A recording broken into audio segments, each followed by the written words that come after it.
అన్నం కూర ఎలా అయితే వండడం అందరికీ తెలుసో వ్యవసాయం చేయడం కూడా అందరికీ తెలిసి ఉండాలి.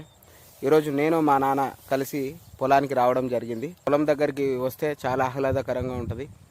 ప్రకృతి ఒడిలో ఉన్నట్టు ఉంటుంది. ప్రకృతి ఒడి అమ్మ ఒడి రెండు ఒకటే అని నేను నమ్ముతాను. అందుకనే అలా వచ్చి సమయం గడిపి వెళ్తాను. కానీ మనం హైదరాబాద్లో ఉంటాం కాబట్టి పొలానికి రావడం చాలా తక్కువ. ఇంకొక విషయం ఏంటంటే మా నాన్న అసలు ఈ పొలం వర్క్కి ఎప్పుడు నన్ను తీసుకొని రాలేదు, ఎప్పుడు చేపియలేదు. వాళ్ళు ఏమనుకుంటారంటే పేరెంట్స్ నా కొడుకు మంచిగా చదువుకోవాలా, మంచి ఉద్యోగం చేయాలని అనుకుంటారు. అంటే వాళ్ళ యొక్క ఎదుగుదలను కోరుకోవడం మంచిదే, కానీ పిల్లల్ని ఎప్పుడు సోమరిపోతుల్ని చేయకూడదు. పంట పండించడం నేర్పియాలి, అందరికీ వ్యవసాయం అనేది రావాలి. ఇప్పుడు నన్ను కూడా మా నాన్న ఏ కష్టపడొద్దని బాగా చదివించాడు, కానీ మేము పోయి చదువుకున్నామా? లేదు కదా. సో కనీసం అటు కాకపోయినా ఇటైనా అవుతుంది, అది కాకపోయినా ఇదైనా అవుతుంది. తల్లిదండ్రులు చేసే కష్టము పిల్లలకి తెలవాలి.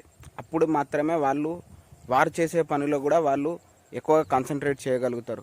వాళ్ళు ఎంత కష్టపడుతున్నారు, ఏం పని చేస్తున్నారు అవన్నీ తెలవాలి పిల్లలకి.